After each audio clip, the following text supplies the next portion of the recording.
அயலி சீரியல்ல என்ன நடக்க போகுதுன்னு பார்க்கலாம். வாங்க வீடியோக்குள்ள போலாம். கபிலன், ரித்திகா 2 பேரும் கல்யாண மண்டபத்திலிருந்து வீட்டுக்கு வந்திருக்காங்க. வந்ததும் முறைப்படி அவங்க 2 பேர்த்துக்கும் ஆரத்தி சுத்தி போட்டு பாத பூஜை பண்ணி தான் வீட்டுக்குள்ள கூப்பிடணுங்கிறது அவங்க குடும்ப சம்பிரதாயம்னு சொல்றாங்க. அதை கேட்டு எல்லாருமே சரி, குடும்ப வழக்கப்படி எல்லாம் செய்யறதும் முறையா செஞ்சிடலாம் அப்படின்னு சொல்லி ஆரத்தி எடுக்கிறாங்க. நாத்தனார் தான் எடுக்கணும்னு சொல்றாங்க. அப்ப கபிலனோட தங்கச்சியை தான் கூப்பிட்டு ஆரத்தி எடுத்து அன்னைக்கு பாத பூஜை பண்ணி வீட்டுக்குள்ள கூப்பிடுங்கிறாங்க. அப்போ ரித்திகா சொல்றாங்க, எப்படியாவது இந்திராணியை நம்ம காலில் விழ வைக்கணும்னு நினச்சிக்கிட்டு, இல்லை இல்லை, எனக்கு அண்ணி தானே நல்லபடியாக கல்யாணத்தை நடத்தி கொடுத்துருக்காங்க. அதாவது இந்திராணி அண்ணி தான் எனக்கு இந்த சடங்கெல்லாம் செய்யணும்னு ஆசையாக இருக்குது. அவங்களே வந்து எனக்கு பாத பூஜையும் பண்ணி ஆரத்தியும் எடுக்கட்டுங்கிறாங்க ரித்திகா.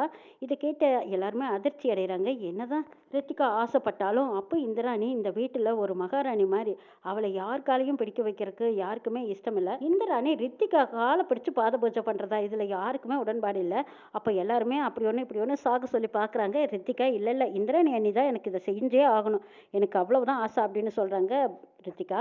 இதை கேட்ட இந்திராணியும் சரி, என் தம்பி சம்சாரம் தானே, அவள் ஆசைப்படுறபடியே நான் செஞ்சிட்றேன் அப்படிங்கிறாங்க. அங்கே இருந்த அப்பா அம்மா சித்தி சித்தப்பா இவங்க எல்லாருமே இல்லை இந்திராணி, இது முறையும் இல்லை, அவன் தங்கச்சி தான் இருக்கால்ல, அவளே செய்யட்டும். ரித்திகா சின்ன பொண்ணு, அவள் காலை தொட்டெல்லாம் நீ இந்த அளவுக்கெல்லாம் இந்த மாதிரி இறங்கி போக வேண்டிய அவசியம் இல்லைன்னு சொல்கிறாங்க. அப்போ இந்திராணி ரித்திகா என்ன சொல்கிறாங்கன்னு பார்க்கும்போது, ரித்திகா இல்லை இந்திராணி அண்ணி தான் செய்யணும் அப்படிங்கிற மாதிரி பிடிவாதமாக நிற்கிறாங்க. அப்போ சரின்ட்டு இந்திராணி காலை கழுவுறதுக்காக அந்த சொம்பு தண்ணி எடுத்துகிட்டு போகும்போது, அப்போ அயலி சொல்கிறாங்க, மேடம் கொஞ்சம் இருங்க, என்னதான் இருந்தாலும் ரித்திகாவுக்கு நீங்கள் மூத்தவங்க, நீங்கள் போய் அவள் காலை தொட்டு பாத பூஜையெல்லாம் பண்ண வேண்டாம்னு சொல்கிறாங்க. இதை பல பேரும் எல்லாருமே ஆமான்னு சம்மதிக்கிறாங்க. அப்போ ரித்திகாவோட முறப்பு இருக்கு, அயலி அப்படியே விழுங்கிடுற மாதிரியும் எரிக்கிற மாதிரியும் முறைச்சு முறைச்சு பார்த்துக்கிட்டு இருக்காங்க. ரித்திகா கண்ணை உருட்டி உருட்டி அந்தட்டம் இந்தட்டம் திருப்பி திருப்பி பார்க்குறாங்க. எதுவும் தெரியாத மாதிரி, என்ன ராசிக்கு குறுக்க வந்து நிற்கிறாளேங்கிற மாதிரி அயலியை வெறுத்து பார்க்குறாங்க. அப்போது இந்திராணி நினைக்கிறாங்க, இவ என்னதான் சொல்றான்னு பார்க்கலாம் அப்படின்னு பார்த்தா, ரித்திகா பாத பூஜை இந்திராணி தான் பண்ணணும், அப்படி இல்லைன்னா வேண்டாங்கிற மாதிரியே ரித்திகா பார்த்துட்டு இருக்காங்க. இந்திராணி ரித்திகாவை பார்க்குறாங்க. அவள் ஏதோ பழி வாங்குற நோக்கத்தோடவே பார்த்துட்டு இருக்கிற மாதிரி இருக்கு. அவள் ஒன்றும் ஆசைப்பட்டு கேட்ட மாதிரி இல்லை அப்படின்னு இந்திராணி புரிஞ்சுக்கிறாங்க. அப்போ அயலி சொல்லுறாங்க, இங்கே பாருங்க, இதெல்லாம் குடும்ப வழக்கம் தானே, இந்த சம்பிரதாயத்தை நாம காலப்போக்கில் மாற்றலாமா, இது ஒன்றும் தப்பு இல்லை. அவள் ஆசைப்பட்ட மாதிரி அவங்க தங்கச்சி செய்யக்கூடாதுன்னு சொல்கிறா. மூத்தவங்க யானை நீங்கள் செய்யக்கூடாதுன்னு நாங்கள் நினைக்கிறோம். நீங்கள் மூத்தவங்க, அதனால ரித்திகா காலை பிடிக்க வேண்டிய அவசியம் இல்லை, இந்த சடங்கை விட்டுருங்க அப்படின்னு சொல்லிடுறாங்க அயலி.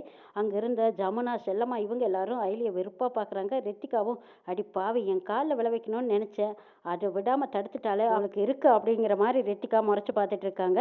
சரி, நான் அந்த சடங்கு தான் செய்ய முடியல, ஆனால் என் நாத்தனாருக்கு நானே அரத்தி எடுக்கிறேன் அப்படின்னு சொல்லிட்டு இந்திராணி ரித்திகாவுக்கும் கபிலனுக்கும் திருஷ்டி அரத்தி எடுத்துட்டு அவங்க 2 பேர்த்தையும் உள்ளே கூப்பிடுறாங்க. உள்ளே போனதுக்கு அப்புறமா ரித்திகாவை சாமி ரூமுக்கு போய் தீபம் ஏற்றுமான்னு சொல்கிறாங்க. தீக்குச்சி உரைச்சி உரைச்சி பார்க்குறாங்க, உரைக்கவே முடியல. 3வது குச்சியில் எப்படியோ அப்பாடான்னு அந்த தீக்குச்சி பத்துனதும் தீபம் ஏற்றுமா அப்படின்னு சொல்கிறாங்க. தீபம் ஏற்றும் போது அப்படியே கைக்கு சுட்டுருது. கை சுட்டுது, அப்படியே கையை உதறாங்க ரித்திகா.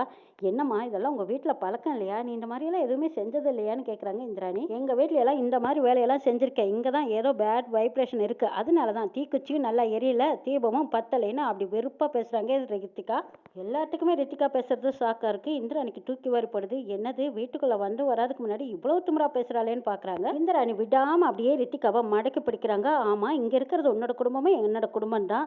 அப்போ பேட் வைப்ரேஷன் சொல்கிறியே, யாரை சொல்கிற, குறித்து யாரையாவது சொல்கிறியா, சொல்லு, யாரை பற்றி சொன்ன அப்படின்னு கேட்குறாங்க. அப்படியெல்லாம் நான் சொல்ல வரலத்த அப்படின்னு தேவநாயகிட்டே சொல்கிறாங்க. அப்போ நீ யாரை தான் சொன்ன சொல்லு, அப்போ உங்கள் குடும்பத்தில் யாராவது உனக்கு பிடிக்காதவங்க இருக்காங்களான்னு கேட்குறாங்க. ரித்திகா பதில் சொல்ல முடியல, பேசுகிற வார்த்தைகளை கொஞ்சம் யோசிச்சு பேசணும், சுற்றி இருக்கிறவங்கள பற்றியும் யோசிச்சு தான் நீ பேசணும், இப்படியெல்லாம் பேசக்கூடாது. ரித்திகா இந்திராணி கிட்ட எடுக்க பேச ஆரம்பிச்சிட்டாங்க. என்ன சொல்லிட்டேன் நான், நீங்கள் இந்த வேலையெல்லாம் செஞ்சது இல்லையான்னு என்கிட்ட கேட்குங்காட்டி தானே நான் இப்படி ஒரு பதிலை சொன்னேன் உங்களுக்கு. இப்போ நான் என்ன சொல்லிட்டேன்னு எனக்கு கிளாஸ் எடுக்கிறீங்கன்னு கேட்குறாங்க ரித்திகா. அப்போ நீ யார் தான் சொன்ன சொல்லுன்னு கேட்குறாங்க இந்திராணி. திருன்னு முழிச்சிட்டு இருக்காங்க ரித்திகா. அப்போ அயலி வந்து சப்போர்ட் பண்ணுறாங்க. கொஞ்ச நேரத்துக்கு முன்னாடி ஸ்டேஜ்லேயே தலைவலிக்குதுன்னு சொன்னான், அதனால தான் அவனால் இதையெல்லாம் ஏற்றுக்க முடியல போல இருக்கு, அதான் டென்ஷனாக இருக்கான்னு சொல்லி சமாளிக்கிறாங்க அயலி. அதுக்காக செய்ய வேண்டிய சம்பிரதாயத்தை எல்லாம் செய்யாமல் விட்டுற முடியுமாங்கிறாங்க தேவநாயகி. இதுக்கு வீண் விவாதம் வீண் பிரச்சனைன்னு நினச்சிட்டு அயலி ஒரு தீக்குச்சியை உரைச்சி, இந்த வா ரித்திகா நீ வந்து ஏற்றுவா அப்படின்னு கூப்பிடுறாங்க. ரித்திகா அப்படியே முறைச்சு அப்படியே விரைச்சு நின்றுக்கிட்டே இருக்காங்க.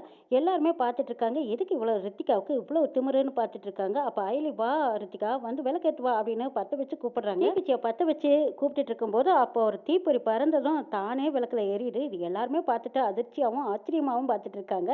அப்போ தேவநாயகி கேட்குறாங்க, ஏமா நீ எதுக்குமா விளக்கேற்றுற, ரித்திகா தானே விளக்கேற்றணுங்கிறாங்க. சித்தி நீங்கள் தானே பார்த்துட்டு இருந்தீங்க, அது ஒன்றும் அவங்க விளக்கேற்றல, தீப்பொறி பறந்து போய் தானாக விளக்கேறிட்டு. சரி அதனால என்ன, பக்கத்தில் இருக்கிற விளக்க ரித்திகா ஏற்ற சொல்லுங்கன்னு இந்திராணி சொல்கிறாங்க.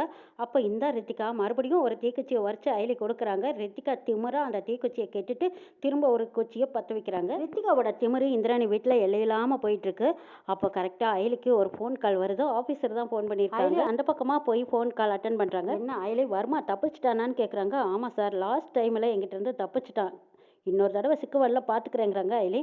சரி அவன் தப்பிச்சா என்ன, கபிலன் தான் நம்ம கையில் இருக்கான்ல, பார்த்துக்கலாம் விடுங்கங்கிறாங்க. கபிலனை பற்றி இது வரைக்கும் எந்த எவிடன்ஸும் இல்லை. ஆனால் இவங்ககிட்ட ஏதாவது ஒரு வகையில் சிக்க வச்சா மட்டும்தான் வர்மாவை பற்றின டீட்டெயில் நமக்கு கிடைக்கும். அதுக்கான டீட்டெயில்ஸ் எல்லாம் டிஸ்கஸ் பண்ணணும். நீயும் சிவாவும் நாளைக்கு காலையில் கிளம்பி நம்ம ஆஃபீஸ்க்கு வந்துருங்கன்னு கூப்பிடுறாங்க. அயலியும் சரிங்கிறாங்க. ஒருவேளை உனக்கும் சிவாவுக்கும் ஒரு ஐடியா இருந்தாலும் அதை டிஸ்கஸ் பண்ணி என்கிட்ட வந்து சொல்லுங்கிறாங்க. சரி நாளைக்கு காலையில் நான் சிவாவை கூட்டிகிட்டு வந்துடுறேன்னு சொல்கிறாங்க அயலி. இங்கே சிவா அவங்க அம்மா ஃபோட்டோவை பார்த்துட்டு அழுதுகிட்டே இருக்காங்க. அயலி சிவாவுக்கு ஃபோன் பண்ணி, விஜயகுமார் சார் ஃபோன் பண்ணியிருந்தாரு, நாளைக்கு காலையில் நம்ம 2 பேர்த்தையும் ஆஃபீஸ்க்கு வர சொல்லியிருக்காருன்னு சொல்கிறாங்க. அயலி நான் எப்படி தான் பொறுமையாக இருக்கிறது, இத்தனை நாளாக எங்கள் அப்பாவை காணுமேன்னு தேடிட்டு இருந்தா, ஆனால் இப்போ எங்கள் அப்பா கண்ணு முன்னாடி இருந்தும் நான் பொறுமையாக பேசாமல் நான் தான் உங்கள் மகன்னு சொல்ல முடியாமல் வந்துட்டேன் பாருங்கிறாங்க சிவா. எங்கள் அம்மாவோட ஃபோட்டோ பார்க்கும்போது எனக்கு எப்படி இருக்குது தெரியுமா, அழுகழுகியாக வருதுங்கிறாங்க சிவா. உங்கள் ஆதங்கம் எனக்கும் ஒன்றும் புரியாமல் இல்லை சிவா. சீனியர் அதுக்காக நீங்கள் இப்போ என்ன பண்ணுறதா இருக்கீங்கன்னு அயலி கேட்குறாங்க. நான் எங்கள் அப்பாவை போய் பார்த்து நான் தான் உங்கள் பிள்ளைன்னு நேரடியாக சொல்ல போகிறேங்கிறாங்க சிவா. சீனியர் இப்போதைக்கு நீங்கள் எதுவும் சொல்ல வேண்டாம், என் பேச்சை கேளுங்கன்னு சொல்கிறாங்க அயலி. இல்லை நான் இப்போவே போக போகிறேங்கிறாங்க. சரி அப்போ நான் சொல்கிறத கேளுங்க, நாளைக்கு நம்ம 2 பேரும் சேர்ந்து போகலாங்கிறாங்க அயலி. சீனியர் நீங்கள் அவசரப்பட்டு தனியாக போயிடுறீங்க, நான் வந்ததுக்கு அப்புறம் தான் போகணும் சரியா அப்படின்னு சொல்லிட்டு ஃபோனை கட் பண்ணுறாங்க அயலி. சிவா அவங்க அம்மா ஃபோட்டோவை பார்த்துக்கிட்டு அழுதுகிட்டு இருக்காங்க. அம்மா நான் அனாதை இல்லைம்மா, நான் அப்பாவை கண்டுபிடிச்சிட்டேன், நாளைக்கே நான் அப்பாவை போய் பார்க்க போகிறேன் அப்படின்னு சொல்லி சிவா அழுதுகிட்டே இருக்காங்க. செல்வ பெருமாளுக்கு ஒரு ஃபோன் வருது, மேனேஜர் கூப்பிட்டுருக்காங்க, ஒரு மீட்டிங் போய் அட்டன் பண்ணணும், நான் போயிட்டு வந்துடுறேன்னு இந்திராணி கிட்ட சொல்கிறாங்க. இந்திராணி என்னப்பா இது இந்த நேரத்தில் போகிறீங்கன்னு கேட்குறாங்க. என்ன சித்தப்பா இது, இப்போ தான் ஒரு பிரச்சனையிலேருந்து நீங்கள் தப்பிச்சு வந்திருக்கீங்க, அதுவும் இந்த நேரத்தில் போகிறேன்னு சொல்கிறீங்களே, நீங்கள் தனியாக போகிறது சரியில்லைங்கிறாங்க இந்திராணி. சித்தப்பா நீங்கள் ஒன்றும் தனியாக போக வேண்டாம், நானும் உங்கள் கூடவே வர இருங்க அப்படின்னு சொல்லிட்டு ஏதோ ஒரு ஃபைல் எடுத்துகிட்டு வர போகிறாங்க இந்திராணி. இங்கே ரித்திகா இந்திராணியை பார்த்து சரியான முறைச்சிட்டு நிற்கிறாங்க. இந்திராணி ஏதோ ஒரு ஃபைல் ஒன்று எடுத்துகிட்டு வந்து, சித்தப்பா இங்கேயே நம்ம கலெக்ஷன் பார்த்துட்டு போயிடலாங்கிறாங்க. சரிம்மா அப்படின்னு சொல்லி வாங்கி பார்த்துட்டு இருக்காங்க. இங்கே ரித்திகா பார்த்துட்டு எல்லாமே மூக்க நுழைச்சிட்டு தான் தான் பெரிய அழுன்னு பண்ணிட்டு இருக்காளே, இவளை எப்படி மடக்கி பிடிக்கிறதுன்னு பார்க்குறாங்க. ரித்திகாவுக்கு ஒரு ஐடியா தோணுது, நம்ம கொடுக்குற மாதிரி கொடுத்து கொஞ்சம் குறைச்சி பேசலாமான்னு கேட்குறாங்க. அப்போ ஐலி அதெல்லாம் சரியாக வராது ரித்திகா, எப்போவுமே தரமான வகையில் கொடுத்தோம்னா தான் நம்மளுக்கு என்றைக்குமே மார்க்கெட் இருக்குங்கிறாங்க இந்திராணி. ரித்திகா இதை பற்றியெல்லாம் நீ இப்போதைக்கு தலையிட வேண்டாம், அப்படியே தலையிட்டாலும் அதை விளக்குற நேரமும் எங்களுக்கு கிடையாது, நீ முல்ல தெரிஞ்சுக்கலாங்கிறாங்க. அப்போ இதில் எல்லாம் நான் தலையிட வேண்டாம்னு சொல்கிறீங்களா, என்னை ஓரமாக ஒதுக்கி வைக்க பார்க்குறீங்களாங்கிறாங்க ரித்திகா. ஐயோ இல்லை ரித்திகா, நீ எதுக்கு இவ்வளோ அவசரப்படுற, முல்ல தெரிஞ்சுக்கலாம் இருங்கிறாங்க இந்திராணி. முதல்ல கபிலனை கவனிச்சுக்கிட்டு இந்த வீட்டோட பழக்க வழக்கத்துக்கு ஏற்ற மாதிரி நல்லபடியாக நடந்துக்கிட்டு அதுக்கப்புறமா நீ பிஸ்னஸை பற்றி தெரிஞ்சுக்கலாம் சரியா, இப்போதைக்கெல்லாம் நீ அவசரப்பட்டு இதில் மூக்க நுழைக்க வேண்டாம், உள்ள நுழையாதேங்கிறாங்க இந்திராணி. ரித்திகா கோவத்தோட ரூமுக்கு வராங்க. அங்கே ஜமுனா செல்லமாக இருக்காங்க. ஏண்டி ஏன் இவ்வளோ கோவமாக இருக்கேன்னு கேட்குறாங்க. ஆமாம் இதுக்கெல்லாம் என்ன ஜென்மம்னே தெரியல, எல்லாம் இந்திராணி தான் சொல்கிறேங்கிறாங்க. அப்போ தெய்வநாயகி இருக்காகவோ வந்தவங்க என்ன இப்படி பேசுகிறான்னு கேட்குறாங்க. இந்திராணி ஏண்டி இப்படி எல்லாம் பேசிகிட்டு இருக்க, வந்து வராதுக்கு முன்னாடி அவளை ஏண்டி இப்படி குறை சொல்கிறேங்கிறாங்க. ஆமாம் கல்யாண மண்டபத்துலேருந்து நீங்களே எல்லாம் பார்த்துக்கிட்டு தானே இருக்கீங்க, இந்திராணி என்னம்மா ஆட்ட ஆடிக்கிட்டு இருக்கா, ஆஃபீஸ் விஷயமா எதுவுமே தெரிஞ்சுக்க கூடாதுன்னு நினைக்கிறா. என் மாமனாரும் இந்திராணியும் ஏதோ ஆஃபீஸ் விஷயமா பேசிகிட்டு இருந்தாங்க, எனக்கு தோணுன ஐடியாவை தான் சொன்னேன், என்னை மூஞ்சில் அடித்த மாதிரி நீ முதல்ல குடும்பத்தை பாரு, அப்புறமா நீ ஆஃபீஸ் விஷயத்தை பற்றி யோசிக்கலான்னு சொல்லிட்டா. நான் என்ன படிச்சிருக்கேன், எனக்கு பிஸ்னஸ் பற்றி எதுவும் தெரியாதா, இவளா இந்திராணின்னு பேர் வச்சுட்டா பெரிய நாட்டுக்கு இந்திராணி ஆயிடுவாளாவா அப்படின்னு கண்டபடி வாய்க்கு வந்தபடி பேசிக்கிட்டு இருக்காங்க ரித்திகா. தெய்வநாயகி அந்த பக்கமாக ஒளிஞ்சு கேட்டுக்கிட்டே இருக்காங்க. இந்த பக்கம் செல்லம்மாவும் ஜமுனாவும் இப்படியெல்லாம் ஏண்டி சத்தமாக பேசுகிற, யார் காதுலையாவது விழுந்துட போது கொஞ்சம் அமைதியாக பேசுங்கிறாங்க. என்ன பேசுனா எனக்கு என்ன பயமாங்கிறாங்க ரித்திகா. தெய்வநாயகி ரித்திகா பேசுறதெல்லாம் கேட்டுட்டு அடி போடுறா சக்க, இவ்வளவு நாளாக இந்திராணியை என்னால் எதிர்த்து பேச முடியல, ஒருத்தியால் சமாளிக்கவே முடியல, இப்போ ஏன் மருமக எனக்கு சப்போர்ட்டாக வந்துட்டான்னு பெருமையாக நினைக்கிறாங்க. அந்த இந்திராணி யார் இங்கே, அவளுக்கு தான் கல்யாணம் ஆகி குழந்தையும் இருக்குது, புருஷனும் இருக்கான்ல, அவள் முதல்ல இங்கேருந்து போக வேண்டியதானே, அவளுக்கு இங்கே என்ன வேலை அப்படின்னு ரித்திகா திட்டிகிட்டு இருக்காங்க. இதெல்லாம் ஆமாஞ்சாமி போடுற மாதிரியே அந்த பக்கம் தேவநாயகி நின்று ஆஹா சூப்பராக பேசுகிறான்னு நினச்சிட்டு இருக்கிறாங்க. ஜமுனா ரித்திகா கிட்ட சொல்கிறாங்க, இதை பாருமா அதெல்லாம் குடும்ப பிரச்சனை, இதெல்லாம் இப்போ நீ தலையிடாத, நீ அழகாக நிம்மதியாக உன் புருஷன் கூட சேர்ந்து சந்தோஷமாக வாழ்கிற வழியை பாரு, இப்போ எதுக்கு தேவையில்லாதெல்லாம் பேசி பிரச்சனையை இழுத்து விட்டு உன் வாழ்க்கையும் கெடுத்து நிம்மதியும் தொலைச்சிருக்காத, நீ பேசாமல் அமைதியாக இருந்துக்கோன்னு சொல்கிறாங்க ஜமுனா. அம்மா நீ பேசாமல் கொஞ்சம் அமைதியை நிறுத்துமா.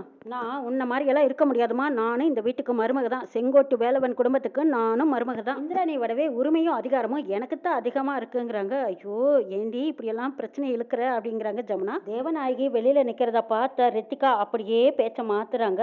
இருந்தாலும் இந்திராணி அண்ணியே சும்மா சொல்லக்கூடாது. இந்த கல்யாணம் நல்லபடியாக நடக்கணுங்கிறக்காக யார் மனசையும் புண்படுத்தாமல் எப்படியெல்லாம் நடந்துக்கிட்டாங்க.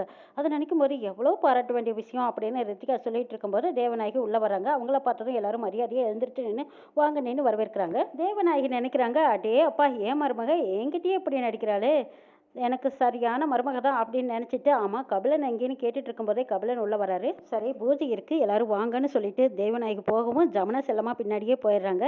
இந்த பக்கமாக கண்ணுக்குட்டி என்னாச்சு ஏன் டென்ஷனாக இருக்க அப்படின்னு கபிலன் கொஞ்சம் பேசுகிறாங்க. அப்போ ரித்திகா சொல்கிறாங்க, உங்கள் அக்கா தொல்லை தாங்க முடியல தெரியுமா, நான் என்ன பண்ணனாலும் குறை சொல்லிக்கிட்டே இருக்காங்கன்னு ரித்திகா சொல்லி முடிக்காதுக்கு முன்னாடியே கபிலனுக்கு ஒரு முக்கியமான கால் வந்துடுது.